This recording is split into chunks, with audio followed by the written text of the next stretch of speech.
Hello everyone and welcome to Ask the Expert. We've got here today Richard Reeves from the AOP, here to talk about exactly what the AOP do, how they support publishers and what the state of the publishing world looks like today. So hello Richard, welcome. Hi Danny, thank you for having me. Richard, we'll just kick off with who you are and what the AOP do and represent. Yeah, sure. AOP stands for Association of Online Publishers.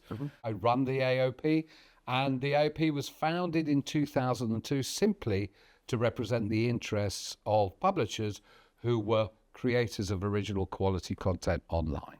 And online is the key differentiator here. The other differentiator, if you like, is that unlike other trade associations, we're a very broad church. Within our community, we have news and consumer, we have specialist publishers, B2B, broadcast and pure play.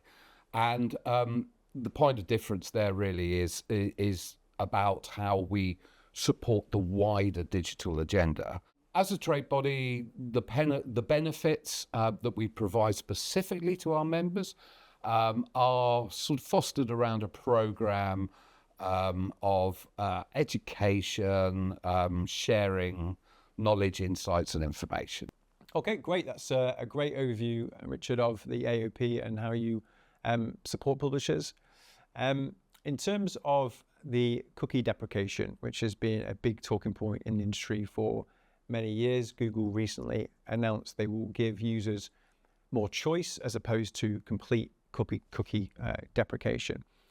What's your view on the impact here to publishers, and really, does it change anything? I think I would start by saying that such have been the preparations by publishers for what was believed to be the deprecation of third-party cookies. I think publishers are in a relatively good place to be able to leverage what will now probably be a low cookie ecosystem. Publisher frustrations will grow in the absence of clarity and any delays. And by that, what I mean specifically is that Google's announcement is sort of predicated on them creating the user choice mechanism within the browser. Now, it's very important that at the earliest possible opportunity, we have clarity about how that user choice mechanism will be applied and will work. And also, and I would like to believe, because the time involved with what was originally intended, surely now reverting simply to a user choice mechanism, there shouldn't be, and I would encourage them to avoid any delay in that implementation. And I think delays to that implementation, where frustrations will grow for publishers who have vested a lot of time and energy and resource into being prepared for the deprecation of third-party cookies. The frustration will be if that continues to, dare I suggest, enable or encourage an over-reliance on IDs that previously existed and is very much a world we certainly as publishers would like to move away from. And I think that clarity will hopefully reduce any over-reliance on IDs and also foster the opportunity for alternative technologies to evolve, of which a number of publishers have been working with such propositions. But there are concerns. There are concerns, and if I can, I'll touch on one, which is the interoperability.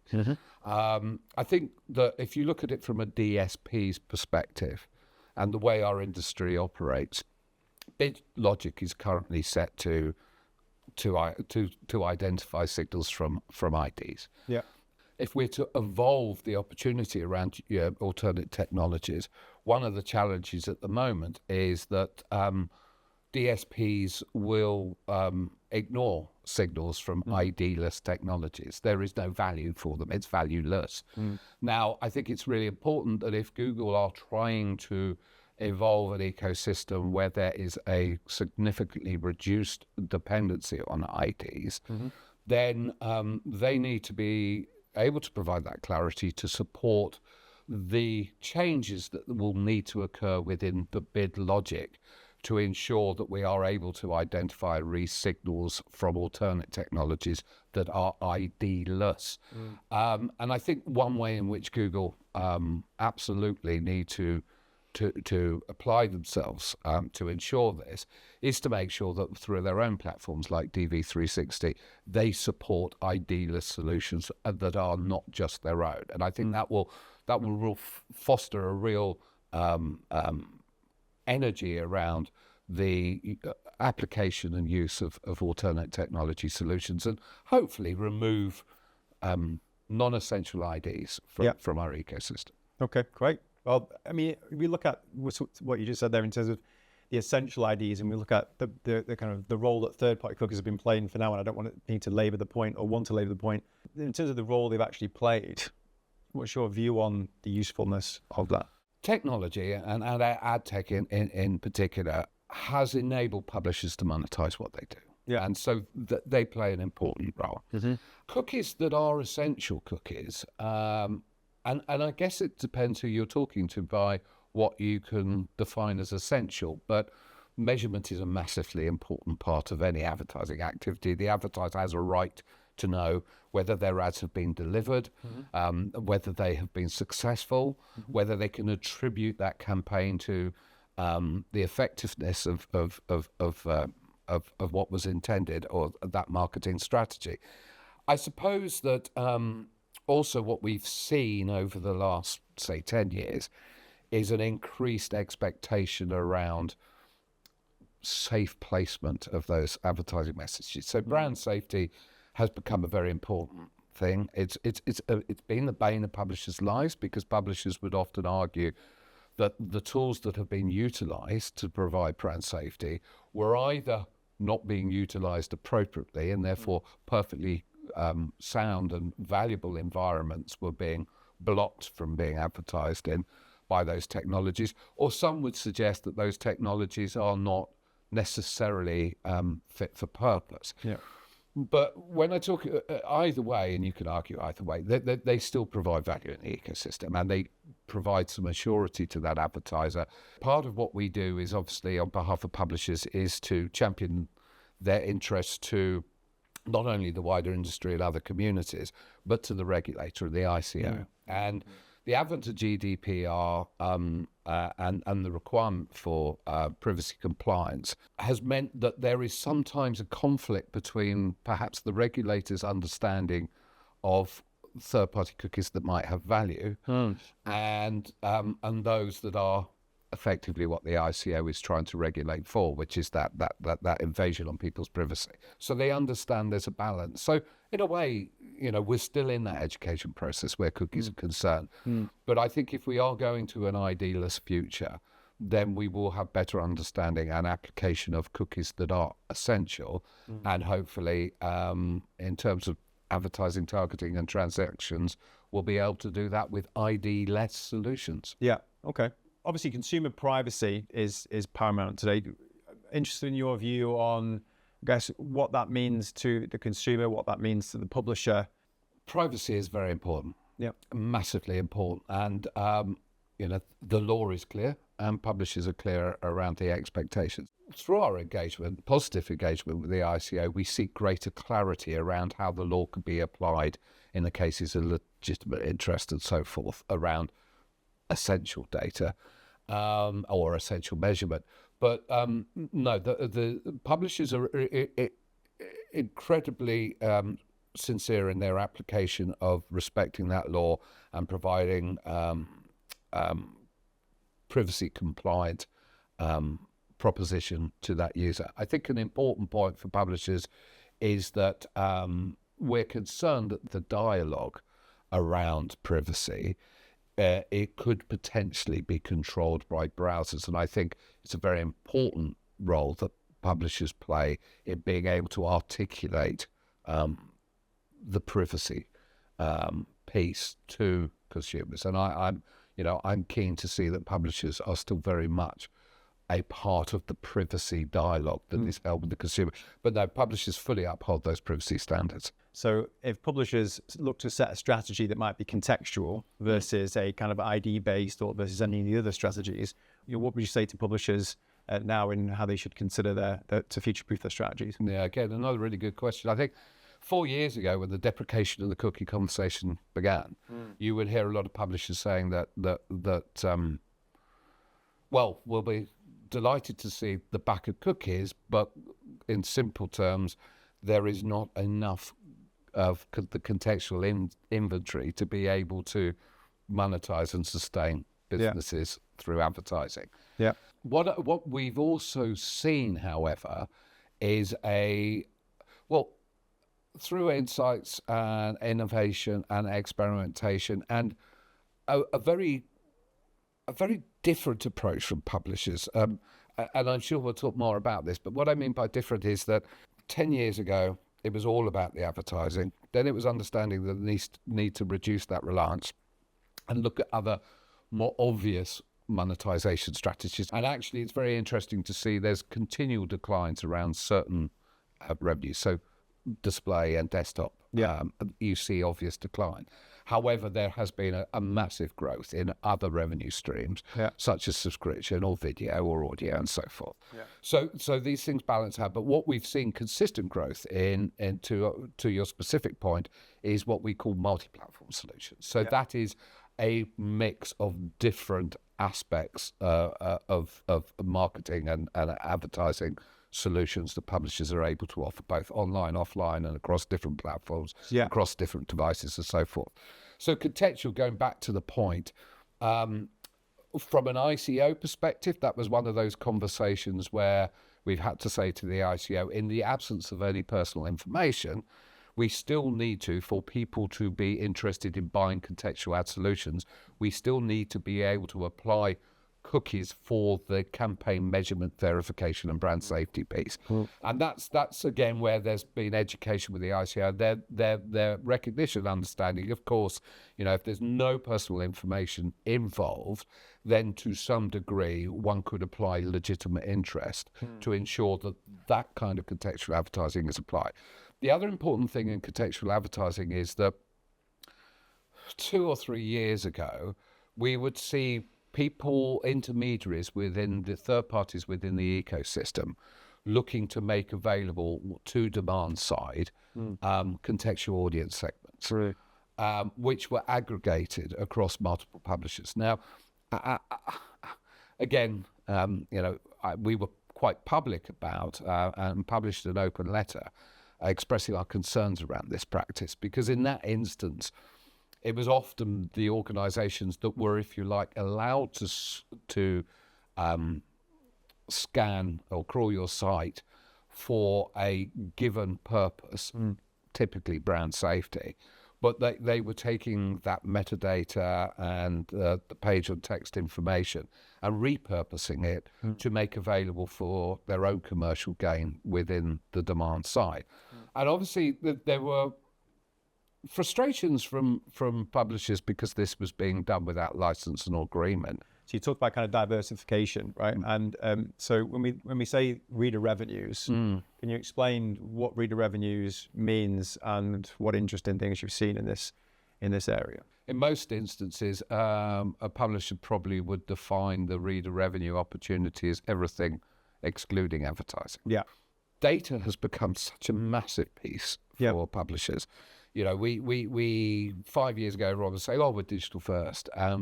You hear the majority of publishers talking about how they're data first. And I'm sure we could go into that more, but in terms of the context of your question, the organizer, there was a presentation we had at one of our Crunch forums about 2 years ago, and there were two really good examples 2 or 3 years ago, people that were really ahead of the curve. One was the Independent, the other was Immediate Media. And they came within these forums that we provide to members to talk about their learnings around reader revenues and the use of data. And what they ascertained was the fact that if one, typical media organisations back in the old days, the sales team were the ones that were rewarded. They were incentivised. There was the opportunity to make more money if you sold more ads. And you'd have other aspects of the business, I don't know whether it be marketing or editor, or where those incentives didn't exist. So I think organisations have now sort of aligned the incentives so that there is a collective feeling that we are all in this together in the same team. And one of the ways in which they've done that is how they've evolved the use of data and insights, so that editorially, from a e-commerce point of view, from a advertising point of view, whatever your discipline or your role function within a media owner is, you understand why your inputs matter into that data. And so whether it's somebody who wants a newsletter about wines, or whether it's somebody who wants bulletins around city share prices, or there are a million functions that publishers can provide where people are willing to pay for that provision because it has value. But data and those insights allow you to identify those opportunities, those audiences, and the value against that. Yeah.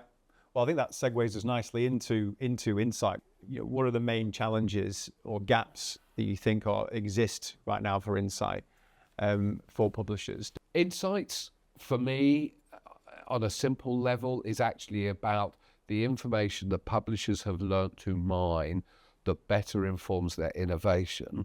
To somebody like you, insights is an aspect of that, which is about helping publishers in one particular conversation, the advertiser conversation, enrich and provide and present that data in such a way that makes it a compelling proposition to that advertiser. I think publishers historically, even before a digital age, were recognized that they had the ability to provide advertisers, brands, additional insights around the consumer's perception of that brand or its behavior. And obviously, way before digital, marketing campaigns and strategies were informed by brand association, brand values and all of those aspects.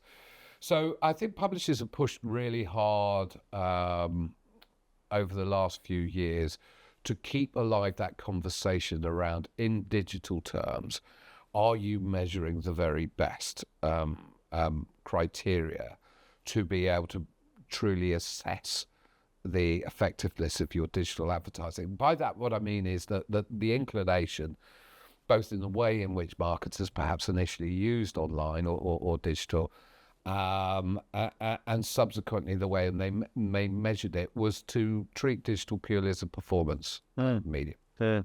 And performance metrics don't actually work that well for publishers. We're not necessarily about or particularly comfortable about driving clicks.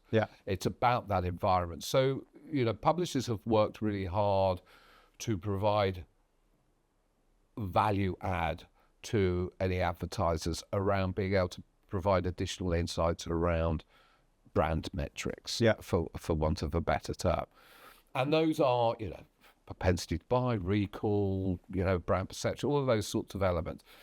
I think that also, we've seen some really interesting experiments over time where, the FT, economists and others have looked at, and I think Bloomberg continue to do so, about whether actually we monetize around time spent or visibility of an ad. So rather than based on impressions, it's based on time.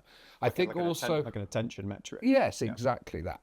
But as is always the challenge for these, one, people default to the easiest. Two, any of these things need standards and consistency. So you can have all sorts of different supposed attention metrics, but what then, if that has value to the ecosystem, and really what, again, trade bodies should be doing, is help then drive that conversation to understand collectively as a wider industry how to define those metrics, how to measure, the methodologies applied, the standards that's required to do that. So it's always going to be a case where you need standards around those sorts of things for them to be able to have scale and value. Yeah. So a lot of those insights there is, I guess, more from a campaign insight perspective. What's your view on insight from an audience layer? So in terms of what a publisher has access to now and how they increase the value of that traffic. Unlike the social media platforms, publishers did not have logged in data. Yeah. Typically, publishers were busy trying to monetize transient audiences. Then, as we said, the light bulb is, hang on, we've got communities of over 1 million readers here that actually we should be focusing on them and stop trying to chase the transient. I mean, of course, new audiences and discovery is essential. You know, that's how you evolve the next generation of loyal users. But in terms of being able to fulfill expectations of the communities that you engage with, the buy side or whatever, without that logged in level data, publishers perhaps were at a disadvantage. And in terms of then, if we kind of look at insight from a, so you got first, and we just touched then on third-party data, which I agree in the market there are third-party data providers who are questionable. Hopefully, Experian, we see ourselves as non-questionable. Well, I don't think any have had the inspection and the diligence applied and come out shining and smelling of roses like you have. To be fair, I mean, you know, you were a focus of regulators that were trying to understand exactly how to apply those privacy regulations, and you came out with a very, very clean bill of health, which can't be said for all the businesses. Yeah, not so. We're very proud of that. Also, I mean, to a degree, third-party data has been part of the agency business model in how they get a greater share of that spend by adding on additional services. But publishers have recognised, and in the case of, you know, your own organisation, Experian, that external partner, that collaboration with a data specialist is vital if you are able to enrich that data that you have. You touched on it earlier. I think, you know, sort of typically if you assume a publisher has about 5% of its audiences logged in, how do you then build that out through an ID graph to better understand all of the other aspects of that audience that obviously you're trying to make available to any potential advertiser? Yeah. Okay. Well, great. Look, I mean, I think I could just close out to say it's been really interesting talking to you. Very insightful, fascinating conversations to have with you. I come from a digital publisher background, so for me, it's very relevant. It's been a big part of my career, so it's been very interesting talking to you. So thank you for talking to me, and thank you for talking to us here. Thank you for having me.